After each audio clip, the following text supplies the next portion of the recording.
ओम शांति। आज हम दान पुण्य करना चाहते हैं। दान पुण्य करने की कौन सी विधि हमारे जीवन को श्रेष्ठ बनाती है? हर कोई अलग अलग प्रकार से दान पुण्य करता है, लेकिन यहाँ पर हमें दान कौन सा करना है जो हमारे जीवन को या हमारे कर्मों को श्रेष्ठ बना दे। क्योंकि दान बहुत प्रकार का है, लेकिन यहाँ पर हमें देना है दुआओं का दान। क्योंकि जब जीवन में हम दुआओं का दान देते हैं, वो दुआएं ही हमारे जीवन में वरदानी बन जाती हैं। आज आप देखें, जब बड़े बुजुर्ग आपको दुआएं देते हैं, तो हम कई बार किसी ऐसे कार्य के लिए जा रहे हैं जो बिगड़ा हुआ है, तो हम पहले क्या करते हैं कि बुजुर्गों की दुआएं ले लेते हैं। हम उनके पैरों को हाथ लगाते हैं, वो बड़े प्यार से अपने हाथ आपके सिर पर रखते हैं और टाइटल क्या देते हैं कि आपकी हर मुराद पूरी हो। क्योंकि जो बुजुर्गों की ब्लेसिंग्स थी वो पावरफुल दुआएं थी, और वही व्यक्ति का पावरफुल कब्ज था, सुरक्षा कवच बना था वो। क्योंकि वो सुरक्षा कवच, जो बुजुर्गों की दुआएं आपका सुरक्षा कवच कब बनती हैं? जब आप उन्हें उस नजरिए से देखते हैं। हम आजकल क्या करते हैं, घुटनों तक भी हाथ नहीं आते, जिसमें यहाँ हाथ ही डाल लेते हैं। बेचारे बुजुर्ग हाथ रखने की कोशिश करते, जब तक हम तो निकल जाते। बड़े प्यार से ब्लेसिंग्स ले। आपके घर में जो बड़े बुजुर्ग हैं, वो आपके घर की शोभा है।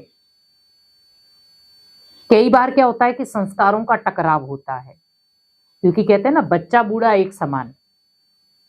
क्या अगर वही गलती जो एक बुजुर्ग माता पिता ने की, वही गलती अगर आपका बच्चा करता, क्या आप अपने बच्चे को घर से बाहर निकालते? नहीं।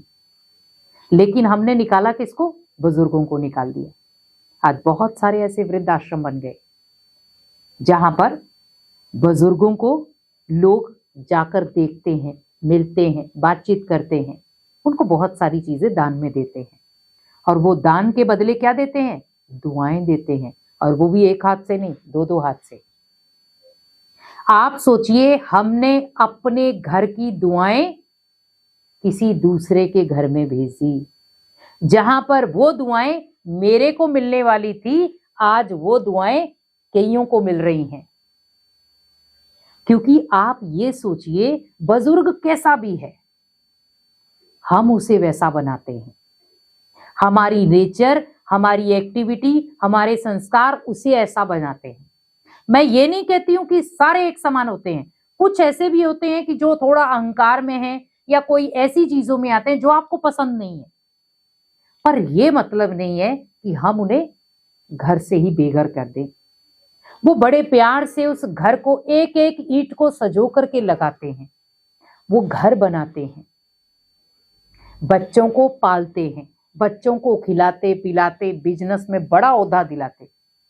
और जब बच्चा बिजनेस में कोई बड़ा ओहदा हासिल कर लेता है, तो माता पिता उसके लिए ओनली एक घर का सामान रह जाता है। घर का ओनली एक सदस्य रह जाता है जो एक कोने में पड़ा रहे। और कई बार हमारे मुख से भाषा क्या निकलती उनके प्रति कि आपको एक कमरा दे दिया गया है, यहीं आपको खाने पीने का सब मिल जाएगा, आपको घर में किसी भी बात में इंटरफेयर नहीं करना है।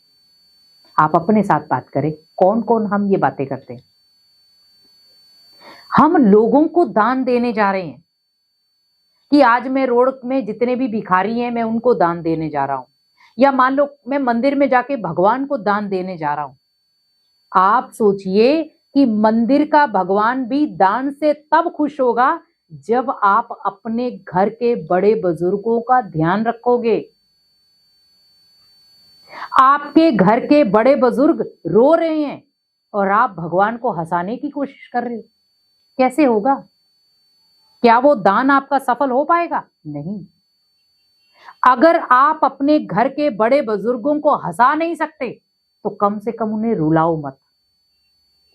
अगर आप अपने घर के बड़े बुजुर्गों का सम्मान नहीं कर सकते, तो कम से कम अपमान मत करो। अगर आप उसे पहनने के लिए, खाने के लिए सही चीजें नहीं दे सकते, और उनका तिरस्कार मत करो।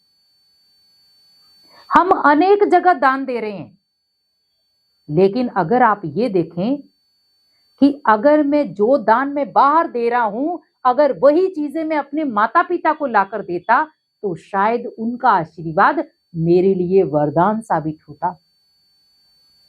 क्योंकि माता पिता इतने ज्यादा चिड़चिड़े या इतने ज्यादा रूबी क्यों बन जाते हैं, उसका कारण कहीं ना कहीं बच्चों का व्यवहार है, बदलता हुआ व्यवहार है। आज ये घर घर की कहानी हो गई।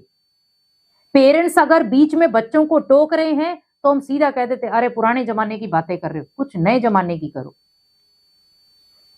आप अगर पुराने जमाने में, जब आप नए जमाने में उनको कह रहे हो एडजस्ट होने के लिए कि आप इस नए जमाने में एडजस्ट हो, तो क्यों ना आप भी थोड़ा सा पुराने जमाने में एडजस्ट हो जाते। पर हम पुराने में नहीं जाना चाहते और उनको कह रहे हैं कि आप पुराने को छोड़ के नए में आ जाओ। कैसे आएंगे वो? आज जहां पर बड़े बुजुर्ग बुजुर्गों के साथ उठते बैठते थे और आज घर में ओनली उन्हें बिठा दिया गया, चुपचाप बैठ जाओ यहीं, कहीं आपको जाने की जरूरत नहीं है। क्या आपका वो दान पुण्य सही जगह लगेगा? नहीं, क्योंकि दान पुण्य फलदायक वही होता है कि जहां पर आपके घर के बड़े बुजुर्ग भी बिल्कुल हंसी मुस्कुराते हुए आपके साथ उठते बैठते हैं, और जहां पर आप अगर भगवान को भी दान दे रहे हैं तो वो दान भी आपका फलीभूत होता है। क्योंकि भगवान भी आपकी हर चीज को स्वीकार तब करेगा जब उस चीज को आपके माता पिता ने स्वीकार किया होगा।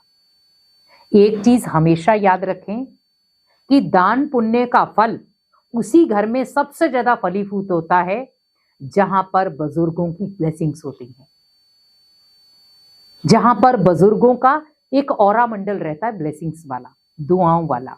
बुजुर्ग कैसे भी हैं, वो अपने बच्चों के लिए कभी गलत नहीं सोचते, लेकिन बच्चे बहुत सारी जगहों पर अपनी मनमत के आधार पर सोच लेते हैं। यहां पर आप ध्यान रखें, अगर को कुछ उल्टा सुल्टा कह भी रहे हैं, बड़े प्यार से हमें उन बातों को हैंडल करना है।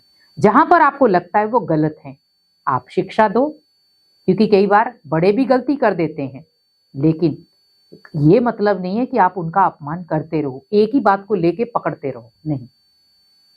उनके चेहरे पर आप जब खुशी दोगे, वही खुशी आप भगवान के चेहरे पर महसूस करोगे, तो वो दो दान पुण्य फलदायक बन जाएगा।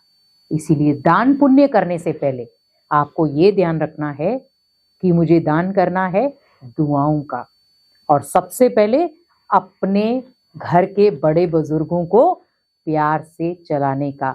क्योंकि जब आप उन्हें खुशियां देंगे, दान के रूप में आप उन्हें क्या देंगे? खुशियां देंगे, तो बदले में वो आपको दान के आधार पर क्या दे रहे हैं? दुआएं। तो क्या हुआ? आपने खुशियां दी, उन्होंने दुआएं दी, तो आपका जीवन कैसा बन जाएगा? खुशनुमा बन जाएगा। जहां पर बहुत सारी परिस्थितियों के आधार पर आपका जीवन अटक रहा था, वहां पर वो परिस्थितियां धीरे धीरे छट जाएंगी, खत्म हो जाएंगी, और आपका जीवन बहुत श्रेष्ठ बन जाएगा। कोशिश करें कि मुझे दान पुण्य जो मैं करता हूं जरूर करें, लेकिन माता पिता को रुलाकर नहीं, माता पिता की ब्लेसिंग के साथ करें, ताकि उसका फल आपको डबल नहीं ट्रिपल तरीके से मिले।